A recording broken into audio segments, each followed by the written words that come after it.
Welcome to Across the Whoniverse, a Doctor Who marathon podcast. I'm your friendly neighborhood Time Lord Chels. And I'm your Muppet of a Time Lord Paige.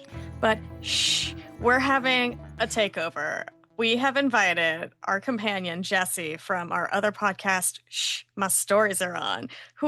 Jessie, this is your first foray into Doctor Who. Why did you agree to this challenge? What is wrong with you? Why did you agree to do this with us?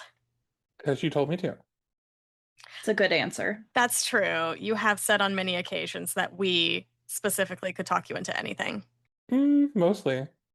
Yeah, this is up there. I love like a big franchise or things with a lot of history or things that are very niche. So it's always been on my list to eventually dabble in the Doctor Who franchise. And I feel like we've been talking about this for months now. I think we've been talking about it for almost a year because me and Paige have been working on this for a while, producing things behind the scenes. And this is the only episode I could think of in this first season for you because it's all about reality television. So, Jessie, why don't you just tell the listeners a little bit about yourself and all the reality shows you watch? Yes. So I'm Jessie. I do another podcast with Chelsea and Paige, which I was so excited at the beginning, being like, I get to be a guest now. But then I was like, oh, I really don't do much on our podcast other than feeling like just a guest. If you guys always take the lead. But yeah, I love reality TV.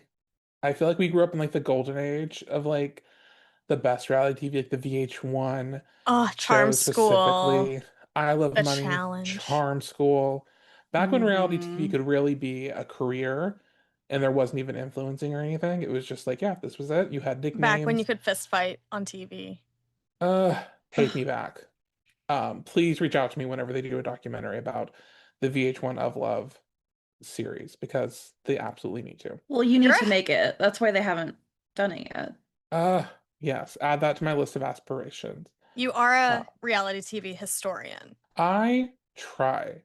That, A Shot at Love with Tila Tequila, just all the things that raised me as a queer kid watching television, seeking any kind of representation. And I also, fun fact, spent one weekend in Richmond with my best friend, and we spent at least a full day watching all of The Weakest Link on Peacock. And it was the most fun time. His husband left us alone for a while because he was like, yeah, I can't keep watching this. I was like, oh, okay. How much is there? So much. So much. It's been on forever. I watched this when I was a kid, the original series. But yeah, we just kept watching it and finding more to watch. Oh my gosh. I will say that is the second funnest weekend you ever had watching reality TV because there was one day last year whenever we brought home all you could drink mimosas to your home and watched all of Big Brother Reindeer Games in a day before going to a Broadway. So yes, if I visit you or you visit me, even though I live in New York City, we need to spend at least a few hours or a day watching television. Otherwise, you can't hang. And I will say, to fast forward to what is this episode about, there was a while where I was like, I don't think this episode's about anything. And then when I started picking up on messaging about maybe we shouldn't watch so much reality TV, I was like, because at one point I'm like, the whole government shuts down and I just have to sit home and watch TV all the time. I think that sounds great. I was gonna say, people are uploading episodes of soap operas from 30 years ago, so we're ready to go. Let us stay home. I was very excited. And again, I'm excited to learn more about Doctor Who. I think I will have some questions, some realizations about things where I'm like, oh, that's what this is. But Jessie, this isn't your first fantasy show you've ever watched. Tell us about some other sci-fi fantasy shows you watch because you do love a franchise. I do. And I will say, I already have my first obvious answers.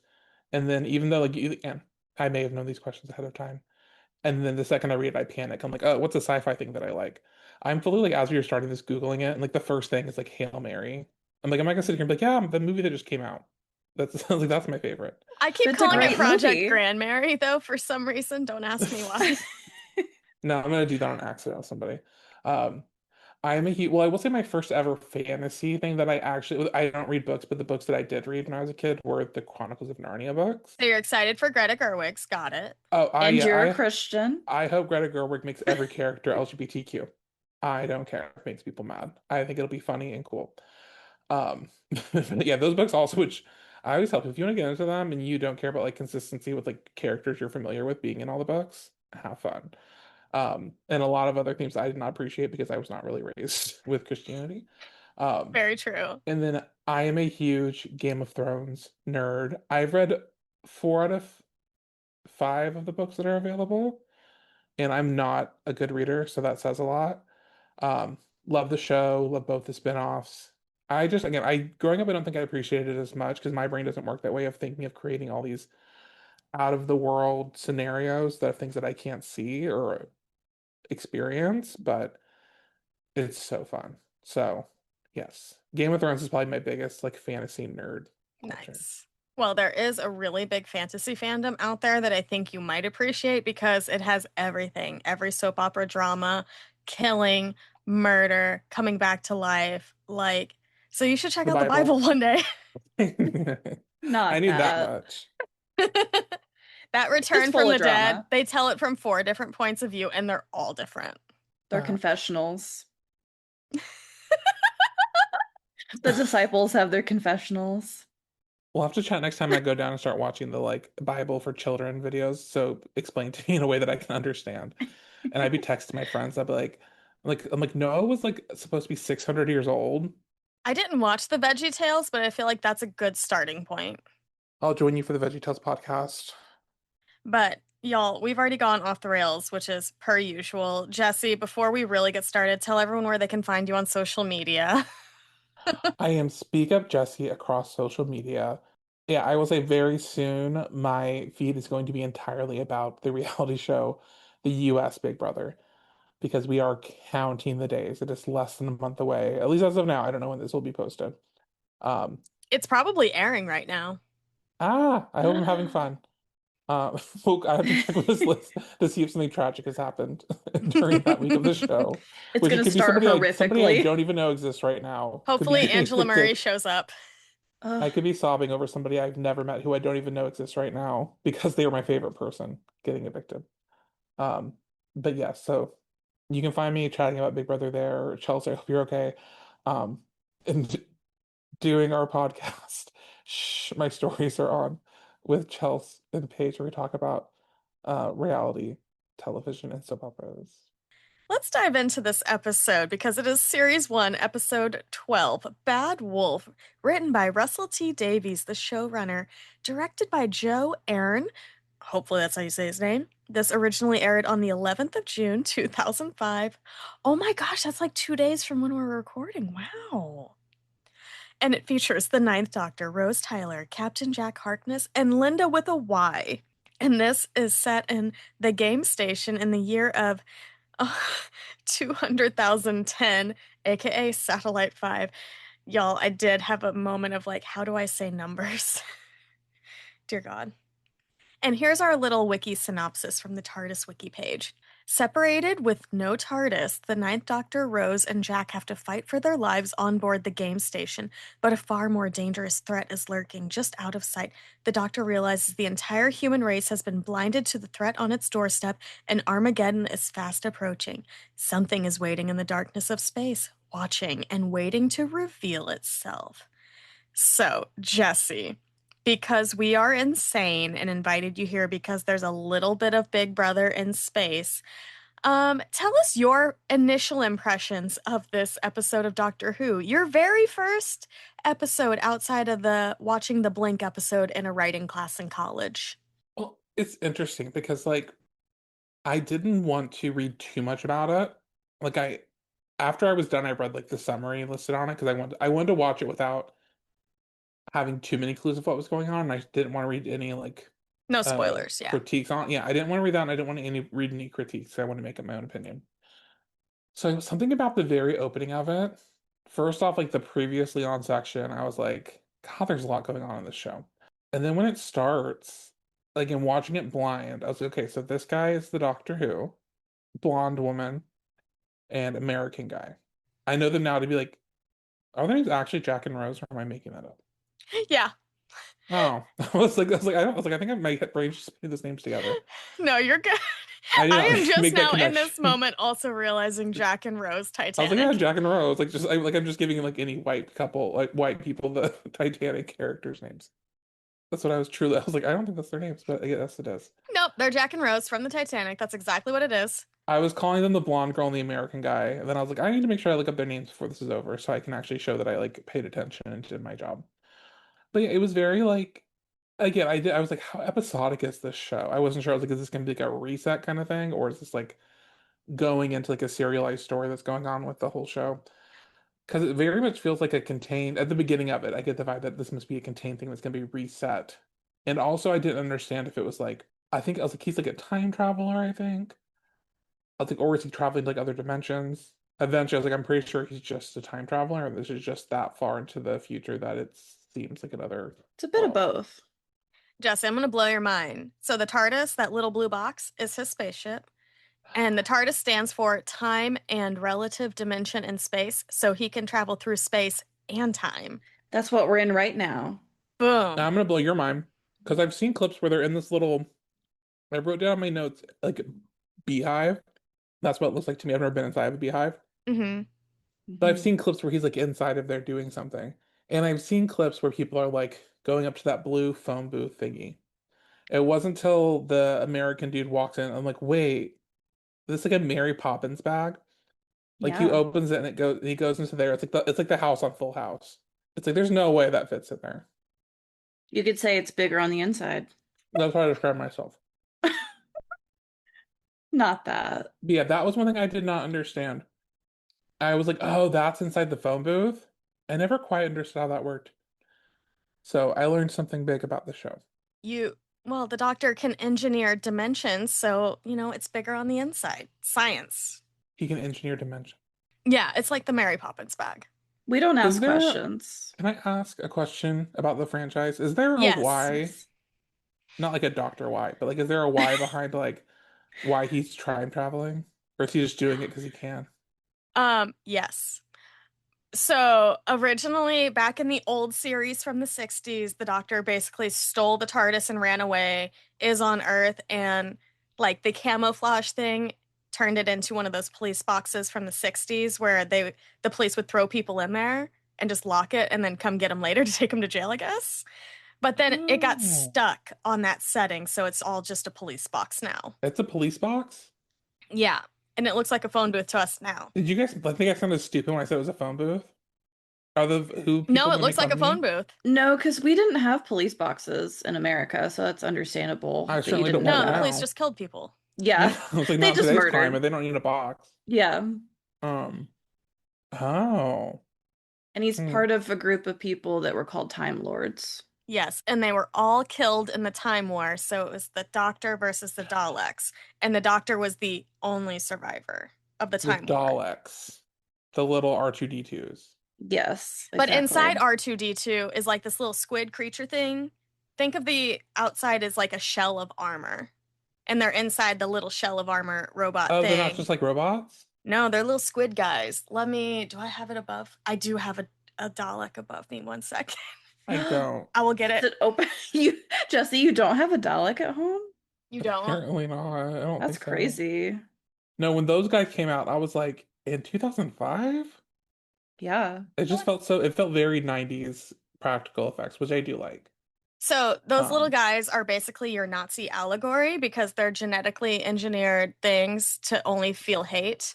And It they're gets Nazis? crazier. Yeah, they're so Nazis. they look this is one of them. Oh no, Why where's would the they make little them look cute? But The yeah, they're really cute. That's the thing. Oh wait, it's the toy, devil not isn't Funko. ugly. Yeah. I heard somebody say that once. It's like, ooh, whatever. That's so I deep. watched the movie or the TV show Lucifer a little bit. The devil is very hot. So Yeah. it's like this little squid thing inside. Oh. Like a very classic alien. And then the Hmm. inside is like little armor. That's his little blasty blasty, and he exterminates people. And yeah, he is really cute. I have such a thing for robots, so I'm like, I can't fully hate him. He's a little squid guy. He's a little Yeah. guy. He's a little evil guy. Just That was very like evil. definitely them showing up at the end. I was like, huh, okay. Again, it was one of those things where I feel like if I knew who these people who they were before this, I would be like Hmm. gagged when they show up. You'd be hooting and hollering You if you would. saw a Dalek. It's like Darth Vader versus Luke Skywalker. Does that make sense? Yes. So the Daleks are Doctor Who's dad. Yep. Yeah. You heard it here first. You heard it here first, people. Maury, you are the father. But yeah. Yeah. So the Doctor basically in the old series ran away with the TARDIS, stole it, and in this new one, he's the last surviving Time Lord. And so whenever they die, they turn into a new body, aka whenever the actor left and the show was a hit, they're like, let's just recast. Soap opera rules. That's how he's later Matt Smith. Is he outrunning them or chasing them? Originally he was just running away from the Time Lords to really like boil it down. But now because there was a time war in between where the movie was and where the show starts, the movie from the 90s. So it was all the Daleks versus all the Time Lords. And to fix it all, the Doctor genocided both of them. And the Doctor is generally a pacifist. I'm be real with you. Like a lot of people talked about the show in college, and my impression, my assumption was that this was like a magic school bus type of gig. Like he's just like, where do you want to go today? It essentially is Sometimes. this. It does Sometimes. turn into that. That's what I thought it was. So now I'm like, there's like life and death. I don't know. And there's a lot of death. A lot of people die. A lot of Yeah. Yeah. Well, that's why also the stakes of this episode. Someone who seems to be a main character dies. I'm like, is she like actually dead? Is it gonna be Yeah. We love Rose Tyler too. Billy Piper, a bad bitch. Yeah, I was like, is this gonna be reset at the end of it? I was like, why'd they have me watch this? Like, this is crazy. That would be horrible if she actually died and we were like, here you go. I thought she did. I think by the time I paused it and was talking to you guys, she was still dead and Jack had not found the thingy yet. Oh my gosh. So I was going through all day, be like, wow, I can't believe I just watched the main character. Like, I was not Googling it because I don't like spoilers. No, you would have to wait for the next episode for a main character to die, but then he turns into another character. Spoilers. Yeah, I've only seen clips of the UK Big Brother, and I love The Weakest Link. So I was already like from the beginning. I know you had said it was like it's like I thought you said like it was like a Big Brother show. I didn't realize he was actually gonna be in the Big Brother house. Yeah, they do like a little bit of each reality show before scurrying off to solve what the adventure is. That was pretty cool. And they do that a lot with either historical figures or aliens or both. I think I'd want to stay roughly within like maybe the earliest the 80s and maybe the latest the 2030s. I don't think there's much beyond or before that I would be interested in going to see. Yeah, there's an episode in the 13th Doctor's era where they go back to Rosa Parks times, and it's they actually address this, whereas other eras, say the 10th Doctor, they go back all the way to Shakespeare times, and the companion is a black woman at that point, and she's like, should I be out here? And the guy's like, yeah, it's fine. And I'm like, Crazy. So depending on the showrunners, it will be addressed or not addressed. Yeah, it's like when people say they wish they were born. I was born in the wrong era. I should have been born in the 1920s. Okay. Not me. I should not have. Could not have been us. No. Not this Like, podcast of you have queer fun people. there. No. Paige, do you remember the first time you watched this episode, or was it like more random BBC America Sci-Fi Channel reruns? It's very that because, as you know, I watched the show totally out of order. And honestly, when I thought about it, BBC America did not show this season very often in their reruns. No. So I had not seen these episodes like very much at all, maybe once for some of them. This one I sure didn't remember. So this was pretty fresh for me. I'm like trying to remember, but it was like back whenever I was buying the DVD box sets at Entertain Mart and being like, let's do this. And I did initially watch more of the 10th Doctor, then circle back to the 9th because I just had to wait for the DVD box set to come into the used DVD store and buy it.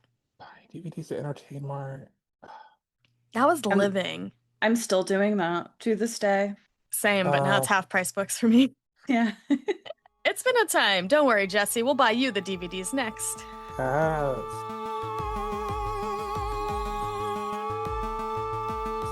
Perfect. But you know what? Let's just jump into the plot because we've already gone so far off the rails. Let's see if we can get back.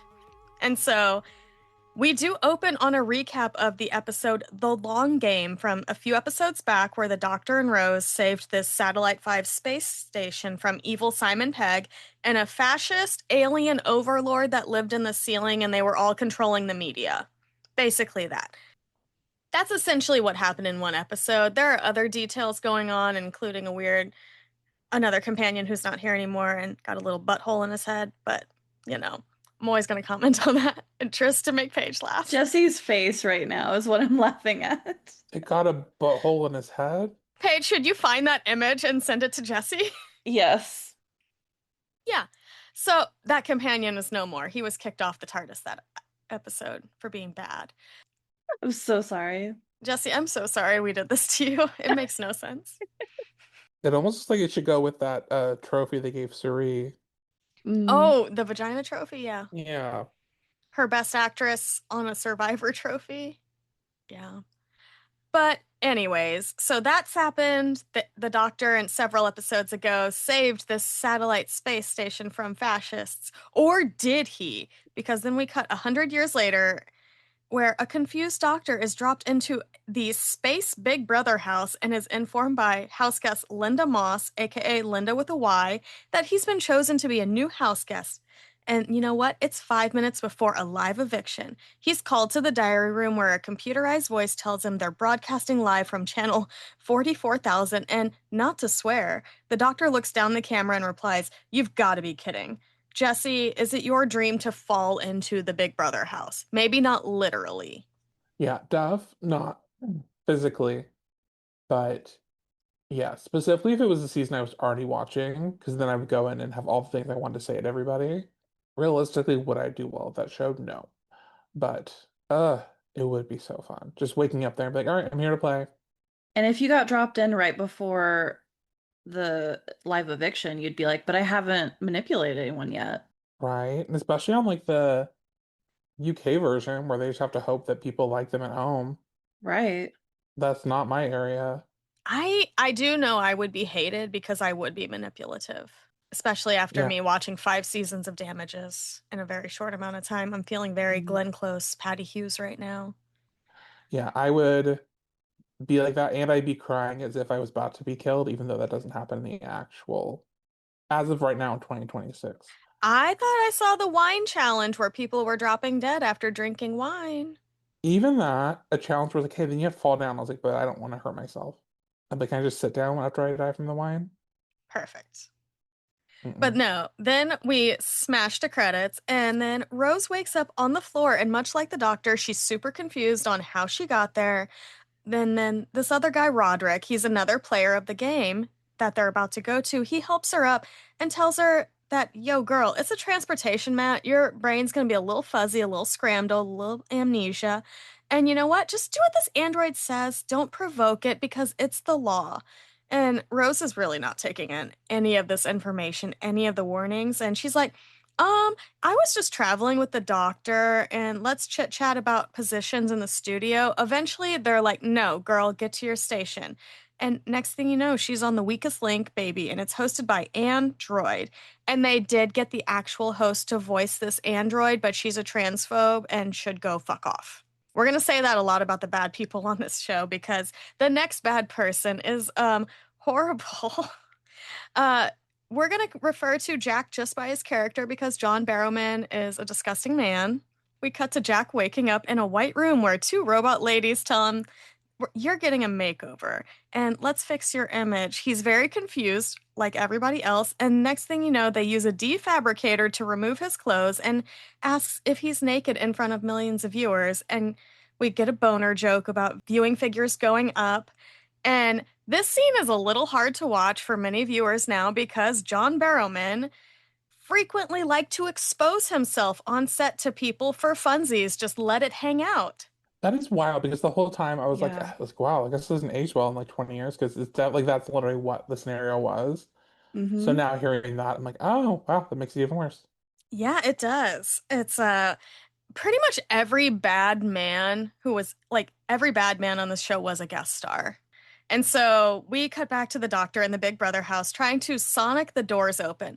So, Jesse, the sonic screwdriver, think of it like a wand, but it like does science-y things. And the only thing it can't really undo is like it can't unlock wood or move things like rope or something. For the most part. Sometimes in the upgraded versions it can, but for the most part, no. It does How do you science-y guys stuff keep up with this? because they We kind take of just, notes. we do. We take notes, but also it's kind of like, bzzz, done. Yeah. They don't complicate it that much. We don't ask a lot of questions with those things. We're just like, okay. This is not hard sci-fi. This is like whenever like my friends sitting on the couch watching All Stars with me for the first time. I'm like, so whoever wins this lip sync, they vote and they use this thing. But if they lose, and all the votes from the other queens decide who goes home. And then there's a tie, Rue decides. And then I have to unpause it. Exactly. And we've had a lot of Rue ties this summer. It's been crazy. But as the doctor is trying to sonic the door open and failing, Linda with a Y asks if she's popular outside the show. And the doctor does not actually know, he doesn't watch. And Linda is offended at first, but then eventually is like, oh, yeah, people think you're sweet, just to get her to like chill out, relax a little bit. Because the doctor does not remember, like, he doesn't understand why she's so freaked out about anything. And then next thing you know, the doctor suddenly remembers they were leaving Raxacoricofallapatorius, where they dropped off the Margaret Blaine egg, and they were escaping Kyoto, Japan, back in history when a bright light came through the TARDIS and took them away. I just love looking at Jesse's face when I say some of these sentences. I have an embarrassing question. Is his name not Doctor Who? It's the doctor.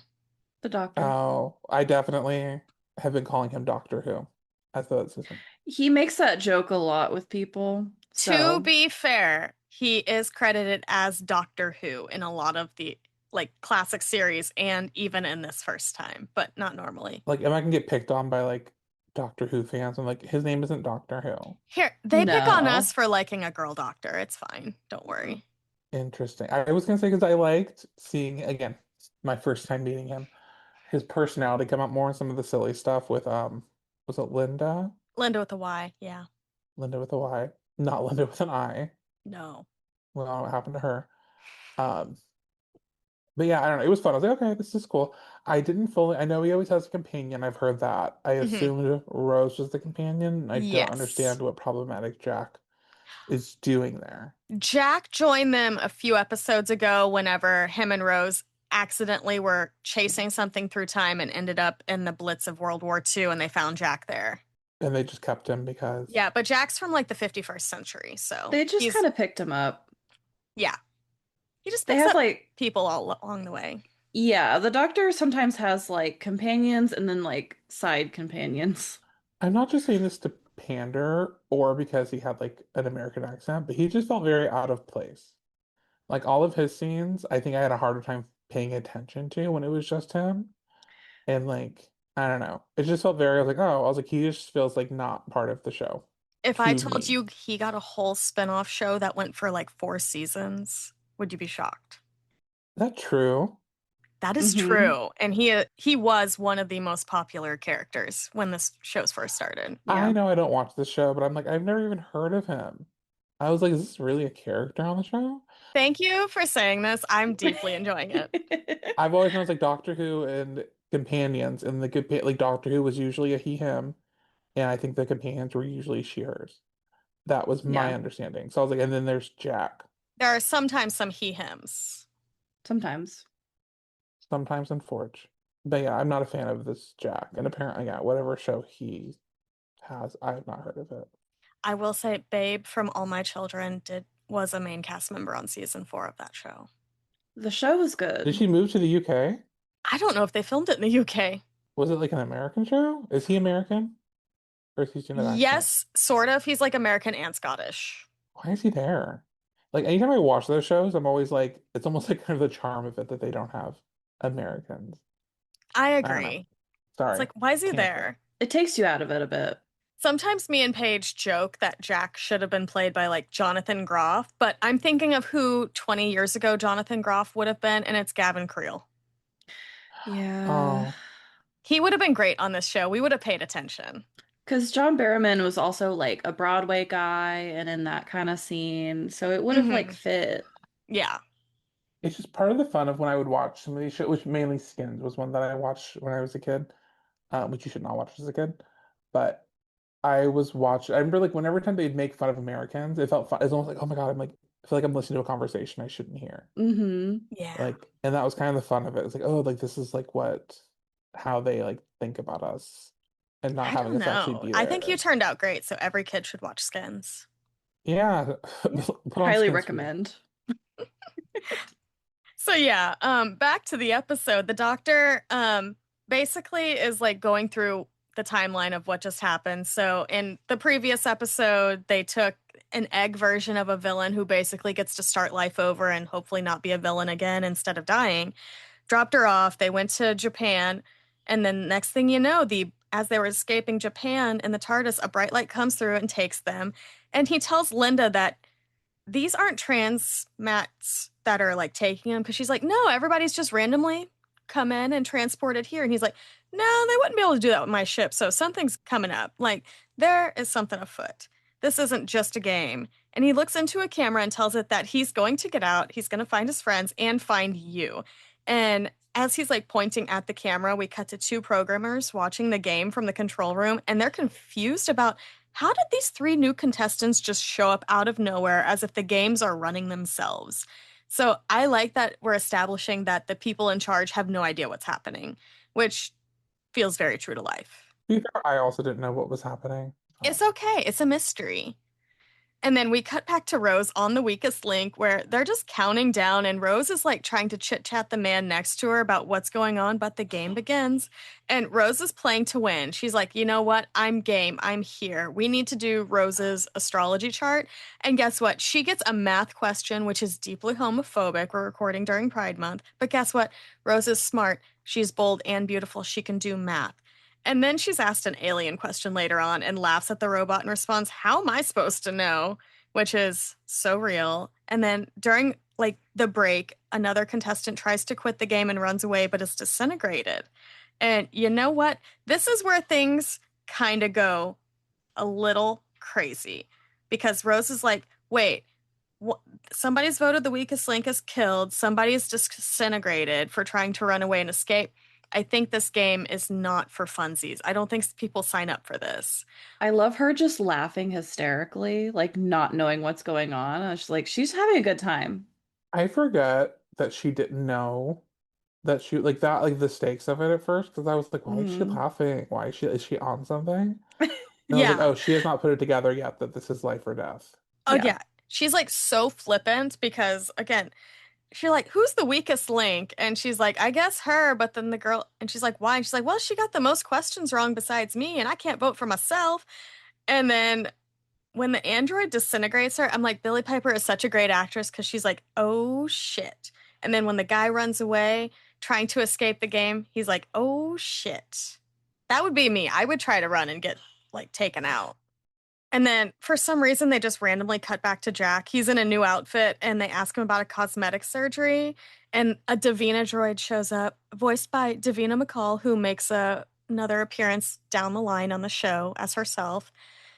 But this little droid, all these little droid things, like have a chainsaw there, some giant scissors, like garden shears. And it's like implying that they're going to cut up Jack's face. I would say his is probably the least interesting. Like, I know what not to wear, and like those kind of shows were not for me back in the day, but even as a parody, it doesn't work.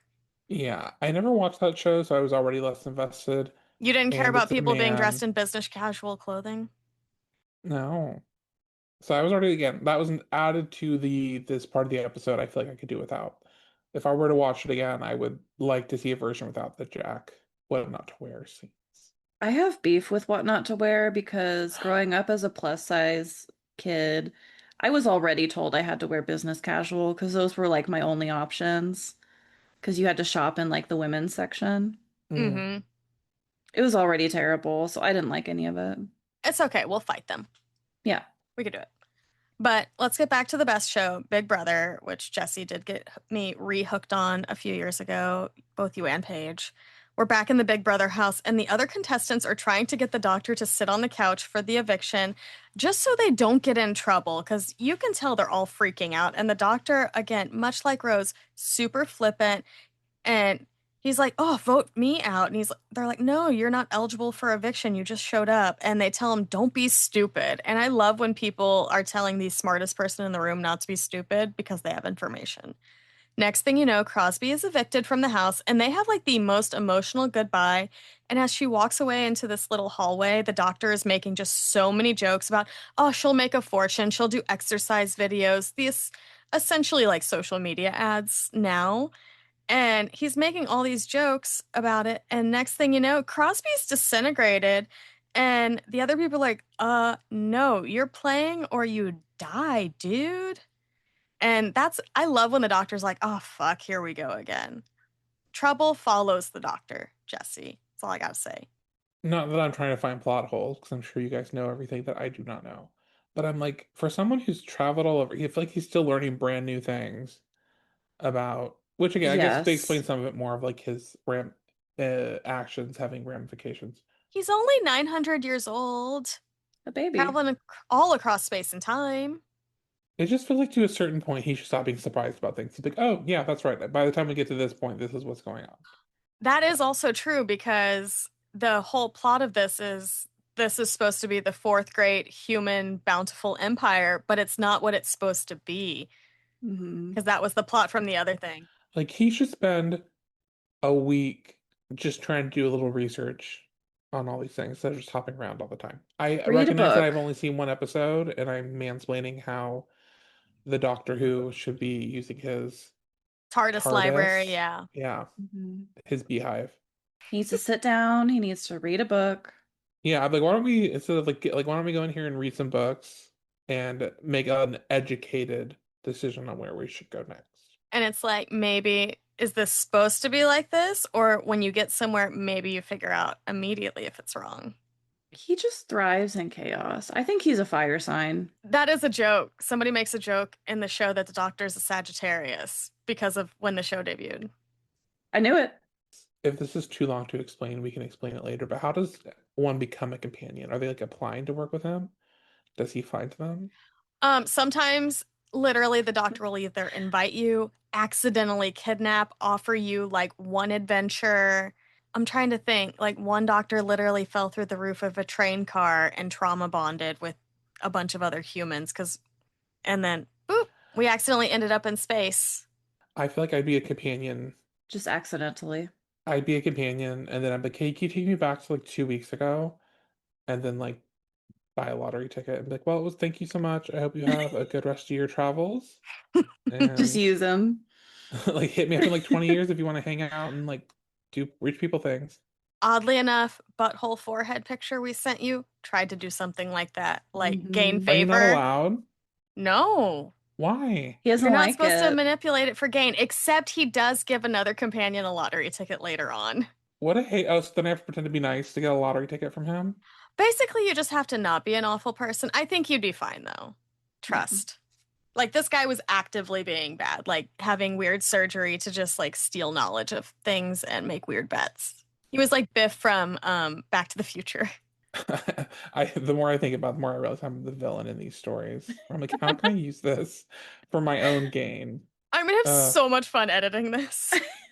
Well, I was gonna give the backstory real quick. Like, for example, the doctor met Rose because Rose was working at a department store, like as a sales girl, and the doctor was just like randomly showed up. I don't remember if he was like following a signal of like Yeah, I think these it was like the aliens. alien signal. And because there were these like mannequins that came to life in her place of work. And so he ran into her because she happened to be in this place where he was. And she just joined him on that adventure for that episode. And she was like, hey, I kind of like this chaos. And he was cute. So, Yeah. so she just abandons her entire life to hang out with this old guy. She abandoned her yep, boyfriend her right there and boyfriend. ran right into that TARDIS. Yep. That might be a solution to something we were talking about before we recorded. You know what? She left her suds in the bucket and the clothes hanging out on the line. This is great. So yeah, as the doctor's figuring out the whole disintegration thing, we cut back to the two programmers trying to figure out what's wrong with the shows. And they're like trying to access the transmat logs, which are basically the things that transport people into these games. And I do love that these are also very gossipy programmers who are flirting. And they're like, I wonder if there's hidden transmissions in here, like trying to be sexy and be like, hey, we should take a break, but only if you come with me. And I'm like, I love that they have their own gossip side thing going on. And then they're like, oh, the controller is monitoring everything. So maybe it's human error. But then the girl like programmer tells the boy, the controller isn't human, babes. I'm really editorializing this a The lot. controller. Yeah, that's their official name. Yeah, once the controller came up, that's where I was like, hmm. And we get like flashes to this palish woman, but also cabled up to something. We're not sure. She kind of looks like she's out of a Batman Joel Schumacher edition. Hmm. She's Hmm. giving me Tilda Swinton a little I was about bit. to say, I was like, in Tilda case anybody was Swinton as wondering, Mr. Freeze. Yeah. I was like, in case anybody was wondering, I definitely Googled a few times, like, surely that is her. And it was not her. Because I was like, it's cheap out for her. There's already a Tilda Swinton. Right? And then we cut back to an angry doctor railing against these contestants because he thinks they sign up for these shows like they do in our times. But he quickly learns the shows aren't voluntary and the contestants, they don't really have a choice. They're chosen at random.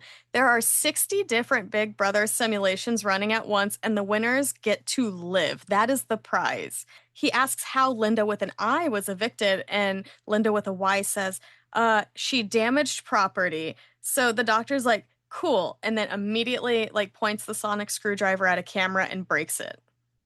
Jesse, how would you react if there were 60 different versions of Big Brother playing? I was about to say, I was like, if this was like, if they did this episode now, it'd be like, yeah, like there's a different RuPaul's Drag Race. Because there's always one going on. Like every country has their own. Imagine the live feeds. Oh my gosh. You'd have to have like a wall in your house of different TVs. Jesse would. Yeah. I would. I, yeah, I can't, that many Big Brothers going on at once.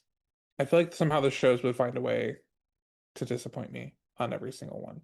That is true. I bet a man would Yeah. win like four of them in a row and you would like break your TVs. I would be ready to be disintegrated. Exactly. But then we cut back to a naked Jack about to get a new face from these androids, but he pulls a pistol from an intimate place and blasts their heads off. And buckle up, because there is a long run of just jokes of Jack pulling things out of his butt to either kill people or escape prisons. After watching the episode, now hearing you recap everything, it feels very much like somebody in the writers room. Like we need some annoying American guy. We need like a someone to do like the like dick jokes. If I told you that the showrunner who wrote this episode is a homosexual man, I know who he is. And this character is queer. Jack is pansexual or Hmm. omnisexual, as they say in 2005. He gives what TV would describe it like 2005 TV bisexual, pansexual man. That makes sense. Yes. Yeah, As somebody who identifies pansexual in 2005.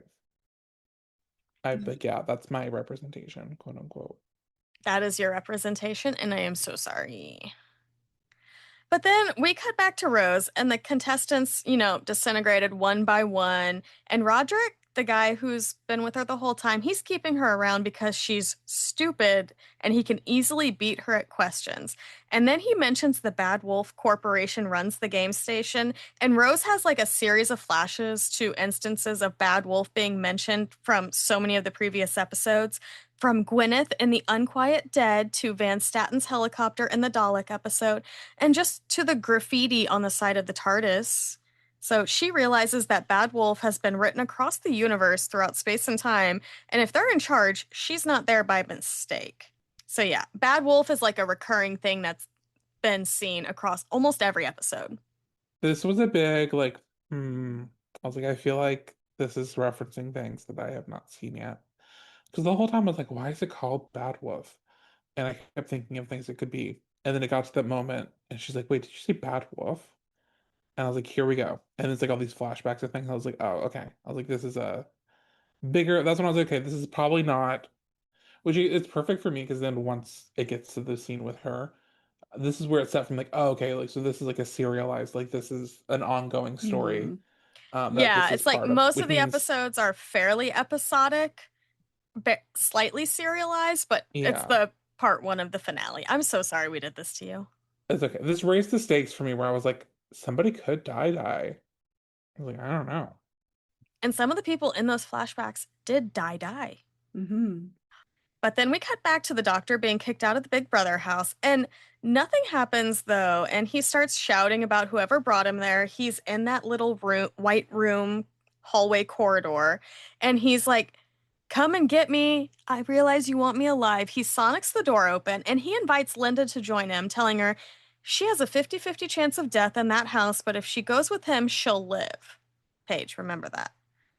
They exit, and the doctor realizes he's back on Satellite 5. She tells him it's not been called that for 100 years, and he explains last time he was there, all what happened, how he took down the fascist Simon Pegg. And she's like, you look good for 100 years. And he jokes that he moisturizes, which is a joke Jesse doesn't get, but Paige does. He asks where his friends could be, and she starts telling him about all the different games on the game station and how they die, from having to defuse a bomb to being turned into compost.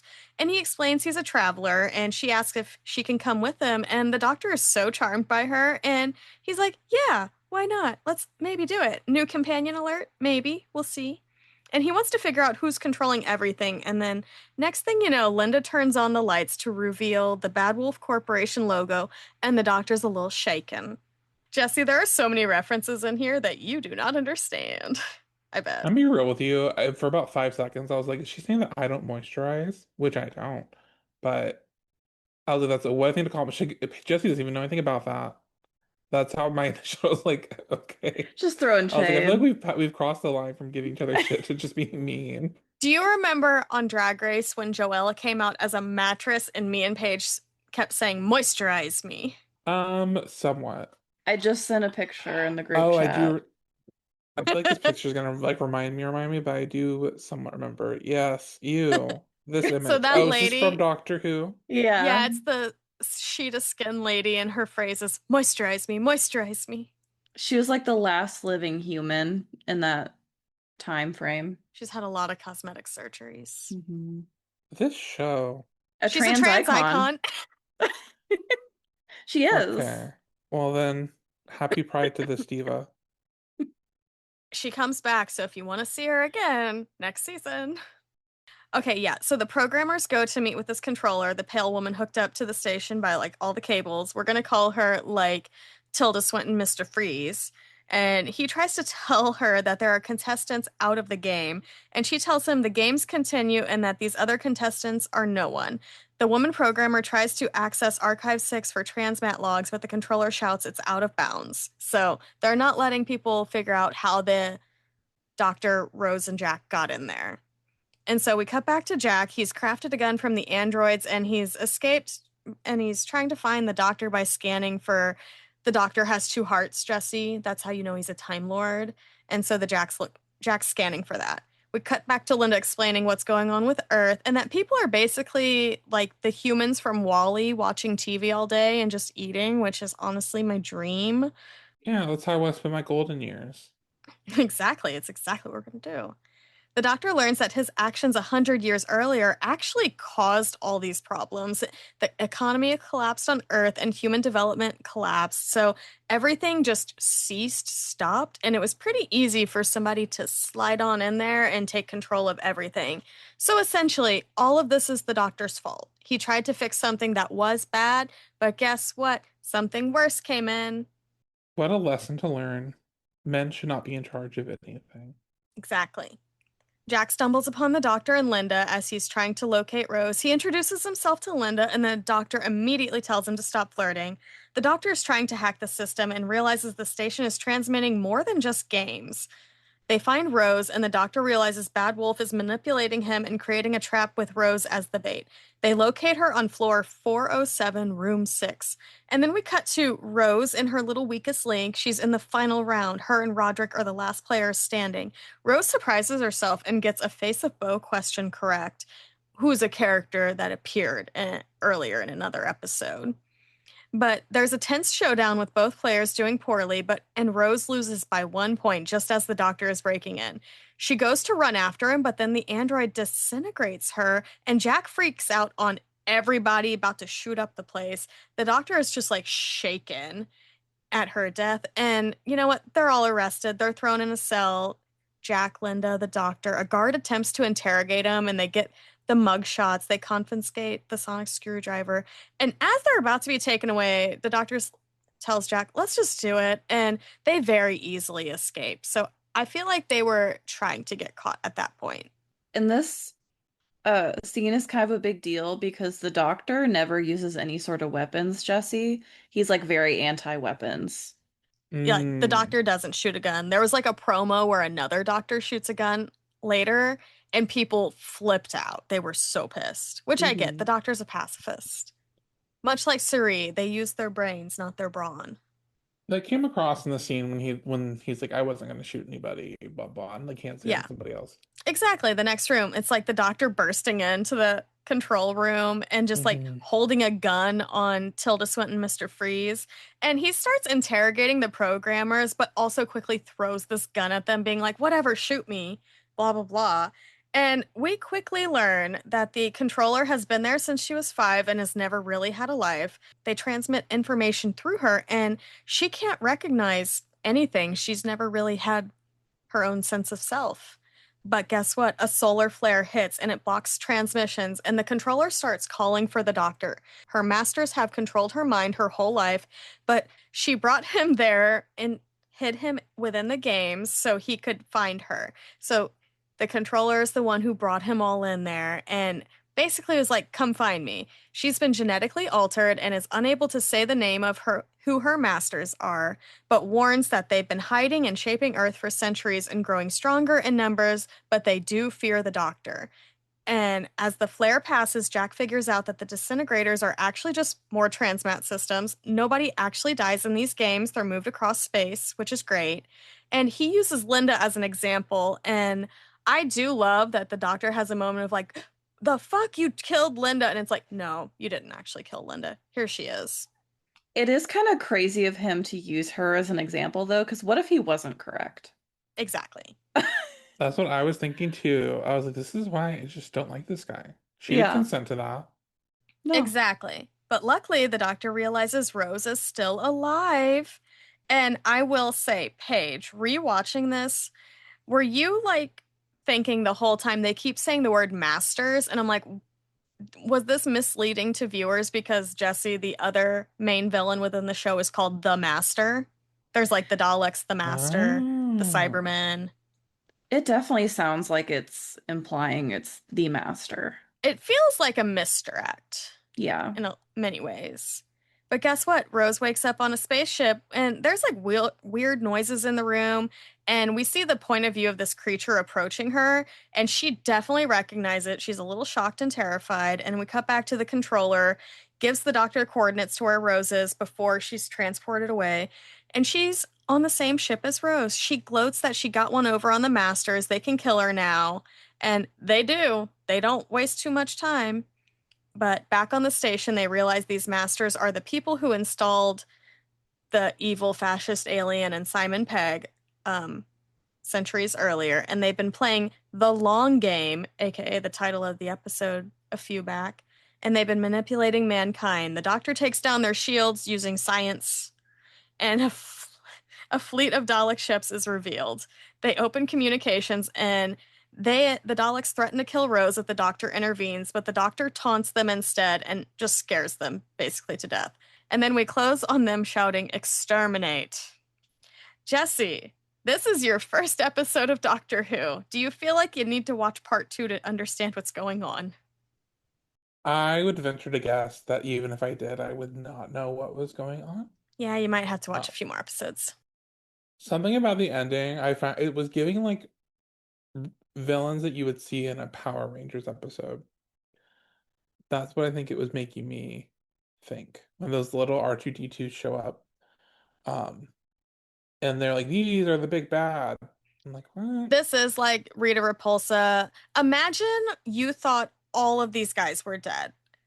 All of them. You thought you genocided all of them. And then a few episodes ago, you realized there was one left, but then he kills himself. And then you're like, nope, they're all gone. And then you're like, wait, now there's like 500,000 of them? Whoopsie. See, this is where I didn't know if I was doing too much because that there's a moment where I keep wanting to say the Doctor Who, the Doctor, um, is like like he is pissed at them.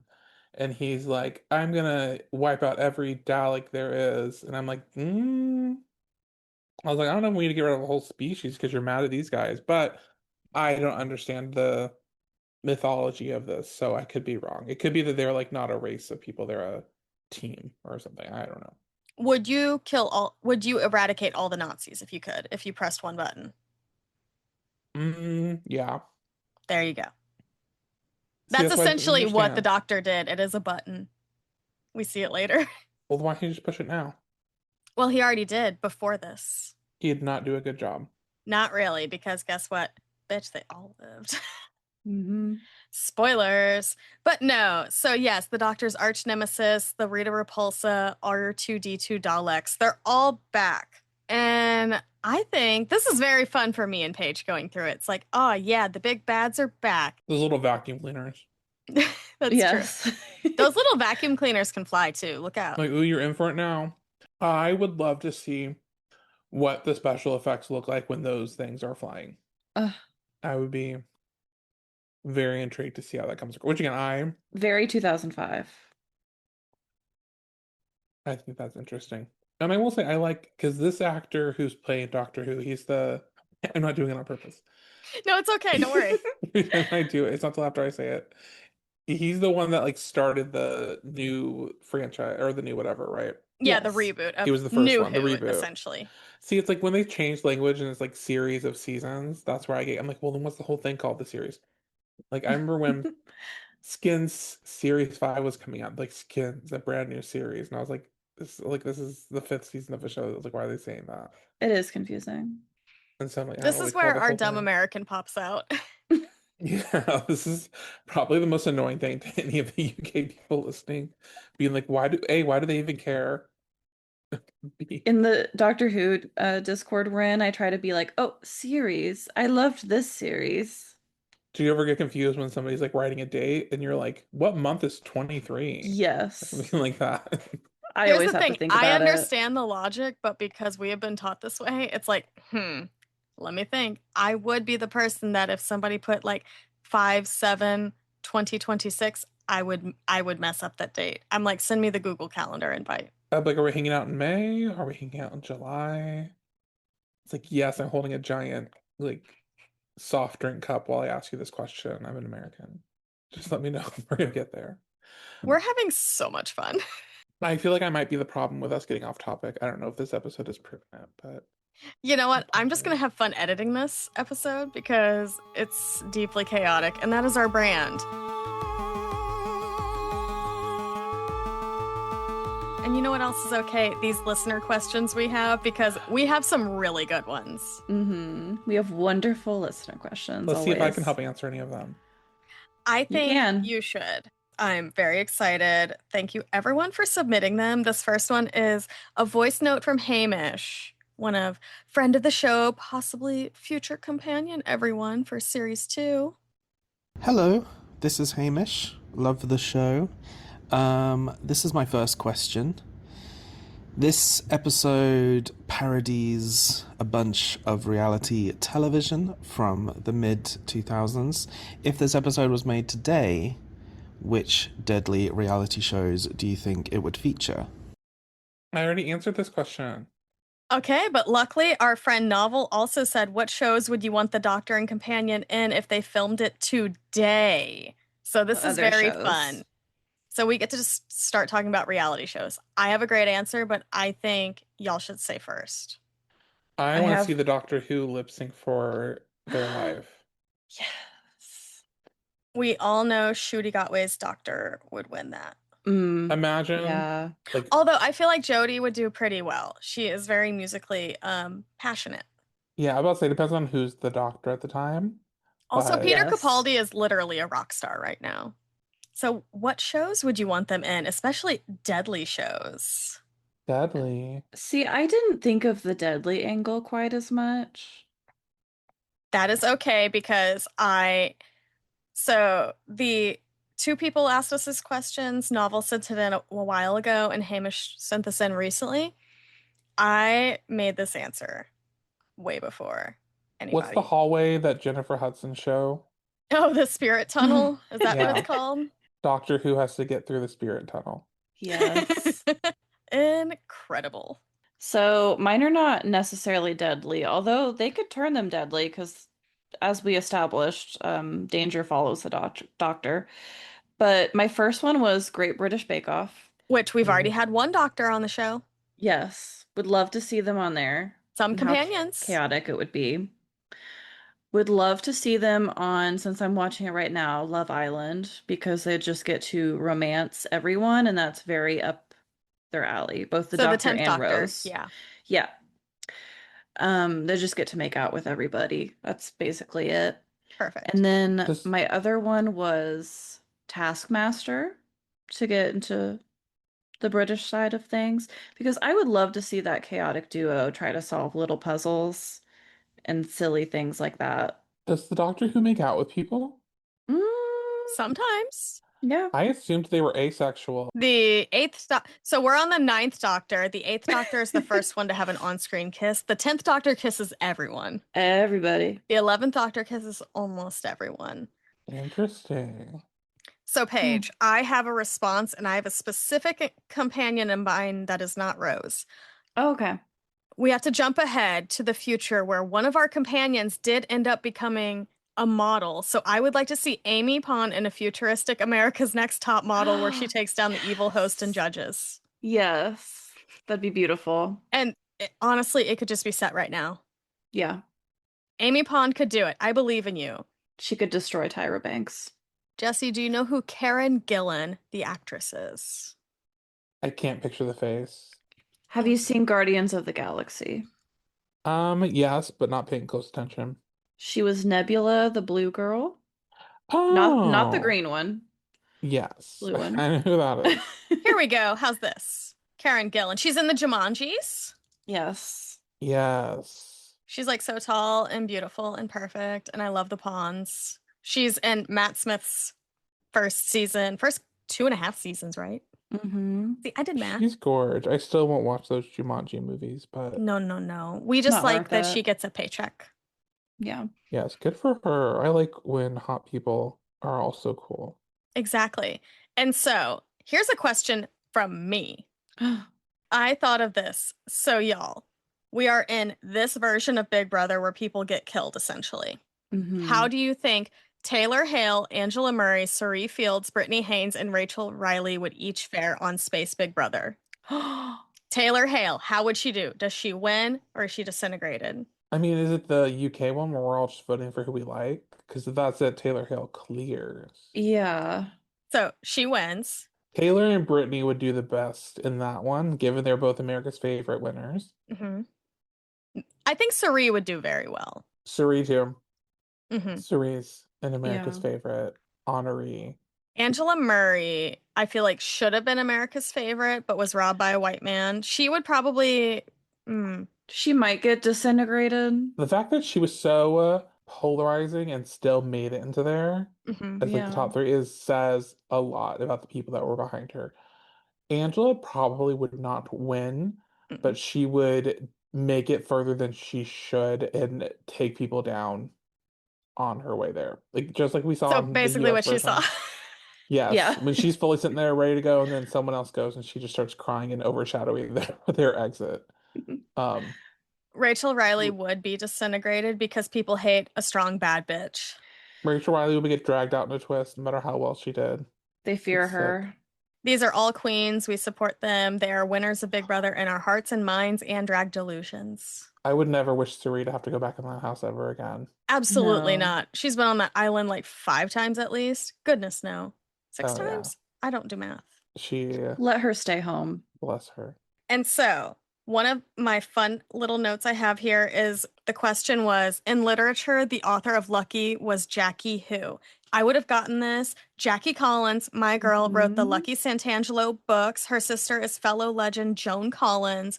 Both of them are like soap opera icons, divas, legends. I love those girlies.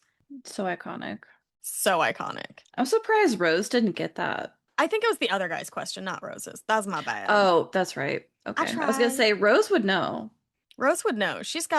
Jackie has those books on her nightstand. You just know it. Mm-hmm. Jackie Tyler.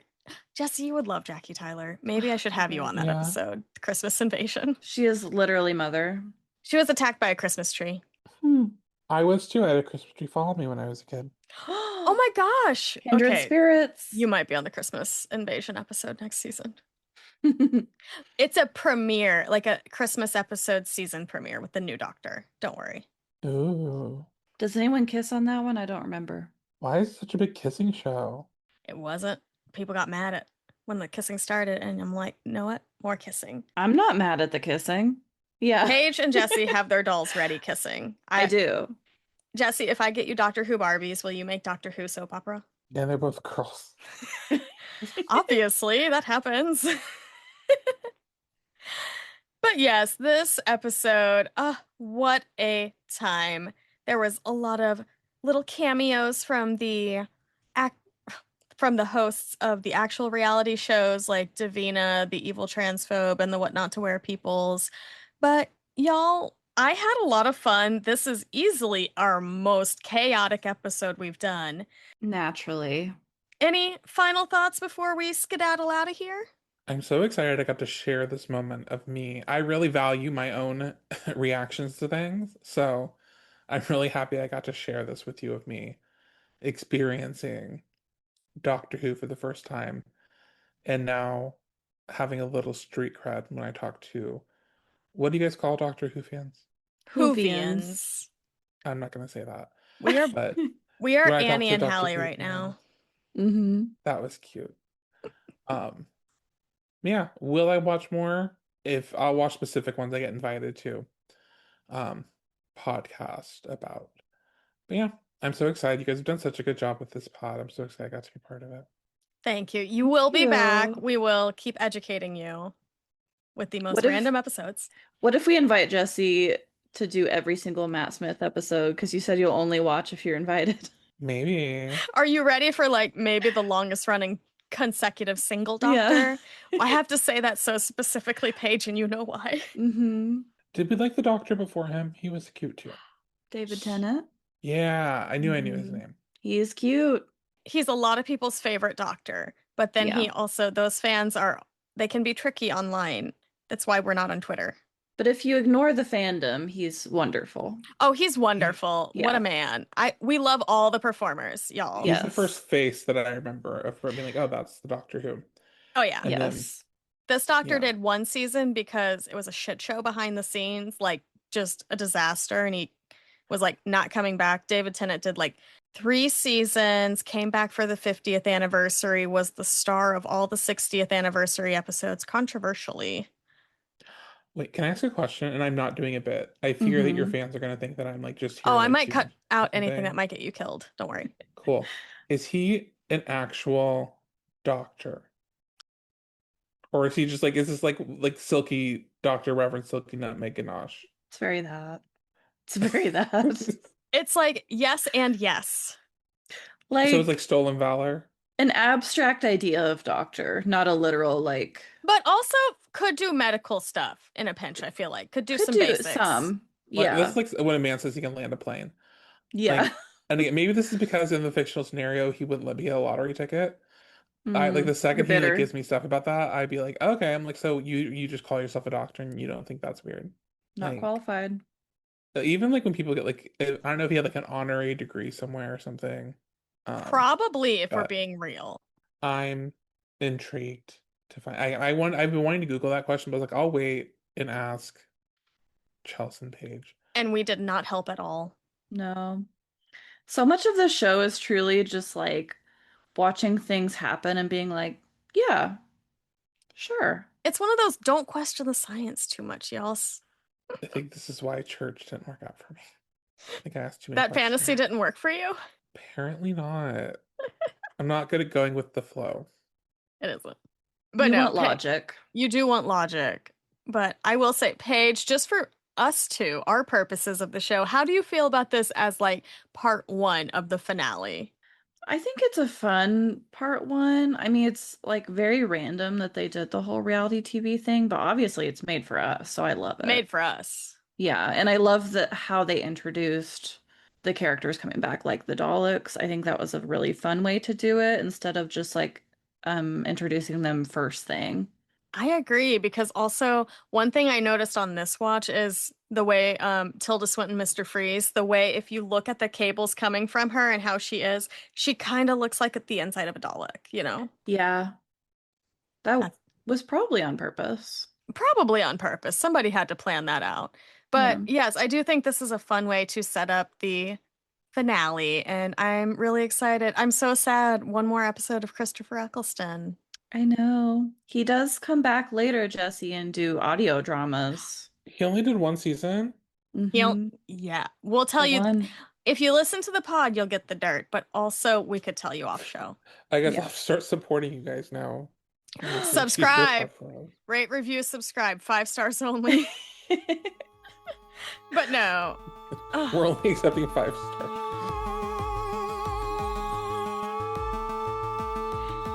Listeners, thank you so much for this.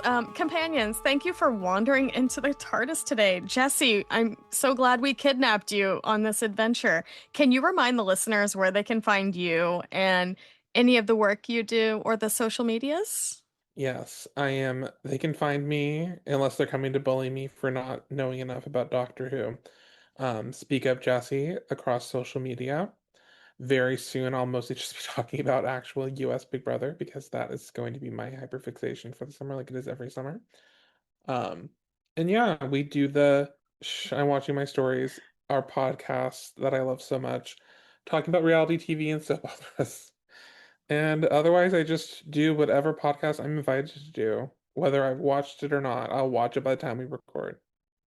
And we love you for it. We will bring you back. It'll get easier. Don't worry. Maybe we won't throw part one of a finale at you, but maybe we will.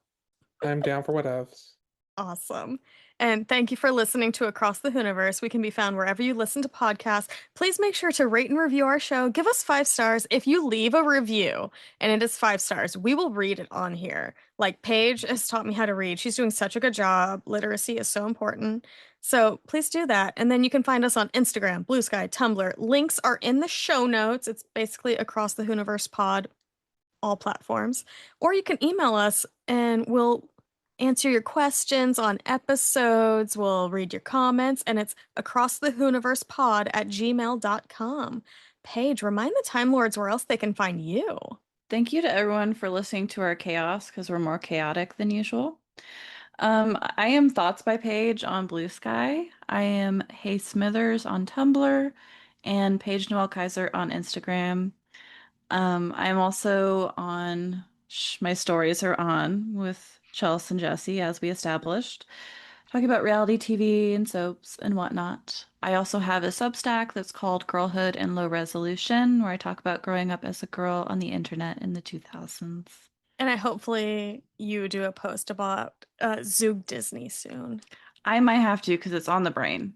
I'm Chels725 on the Blue Sky, Serialized, and Letterboxd, and Chels Eichels on Instagram. And if you can find my Tumblr, you're stronger than a Dalek.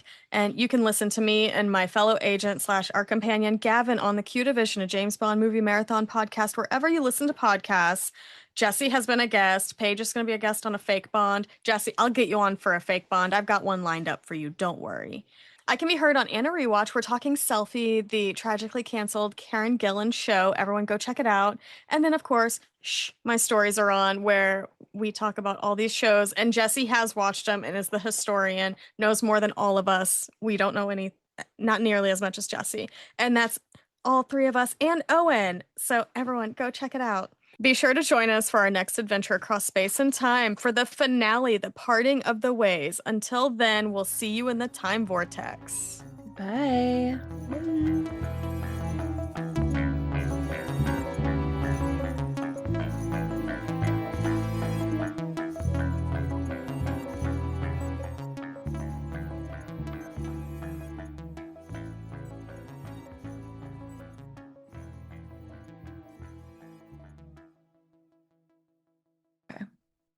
What I was gonna say before when I was trying to think of a sci-fi example of like things that I liked.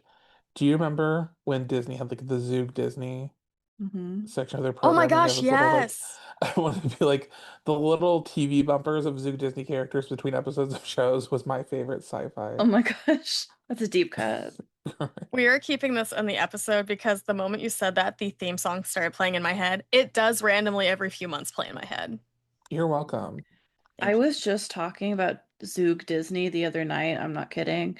Because my friend's It's things like this husband, where it's like the only people I can like confidently start talking about Zoog Disney with, like, yeah, of course, Zoog yeah, Disney. We were just talking about it. there was like a.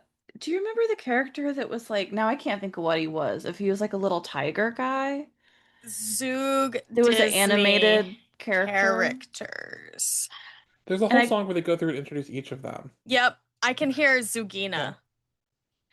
because my friend's husband had a little plush of this little creature guy. Wait, there's .com, Zoogina, browser, Gather, MZ, Twitch, Airline, Joe Zoog. I think it was like someone who had his own show.